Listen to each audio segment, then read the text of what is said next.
السلام عليكم ورحمة الله تعالى وبركاته، ازيكم عاملين ايه؟ يا رب تكونوا بخير. ان شاء الله النهارده تاني فيديو من سلسلة اسانسير بعنوان وهمي. في الفيديو ده هشرح لك ازاي تعمل تفنيطة سرية او خلينا نقول فيك شافل. الفيك شافل دي بستخدمها في ان انا بخلي شخص يختار اي كارت، ولنفترض اختار مثلا الكارت ده، انا اهو هوريكم ده بشكل عملي. اختار 5 كلوبس، 5 كلوبس عندي هنا، وهفنط قدامه اهو بالشكل ده.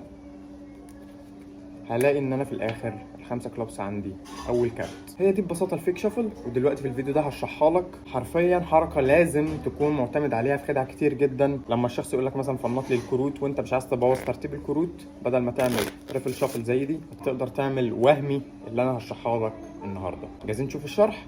يلا بينا. طيب اول حاجه تعالوا نفترض ان انا هنا معايا 7 دايموندز وهي اول كارت. اللي بيحصل كالاتي: اول حاجه تمسك الكروت بايدك اليمين بالشكل ده وبتعمل سوينج كات. سوينج كات يعني قسمه بالشكل ده كده، ده سوينج كات.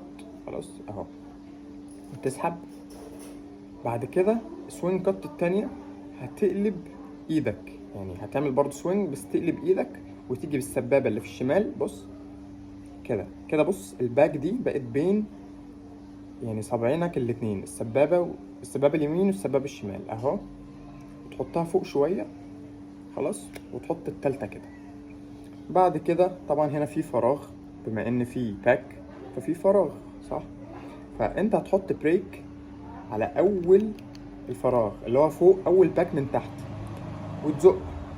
لما تزق هيبقى عندك المنظر ده كده. بعد كده هتروح تمسك الكروت بالجريب دي اللي هي كانك بالظبط هتعمل دبل اندر كات.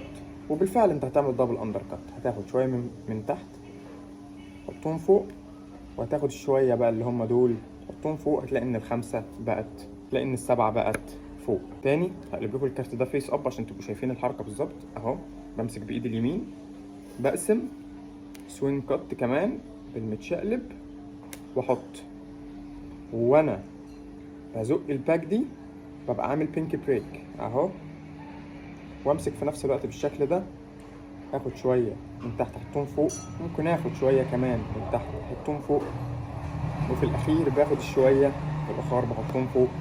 كده انا قدرت اتحكم في الكارت المختار اخليه اول كارت. حرفيا اقدر استعملها في خدع كتير جدا عن طريق ان انا اخلي شخص يختار كارت. ولنفترض مثلا 9 دايموندز اهو، اقول له بص هفنط الكروت عشان تبقى شايف اهو. ودلوقتي مثلا ممكن تعمل دبل ليفت بالشكل ده. هل ده كارتك؟ لا، هعمل كده تتحول ل9 دايموندز اللي هو كارتك. حرفيا حركه ما ينفعش تستغنى عنها، ولازم تتدرب عليها كويس جدا عشان تتقنها، لانها فعلا تستاهل.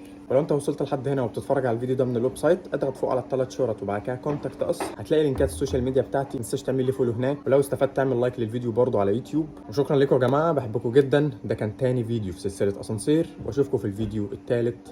سلام عليكم.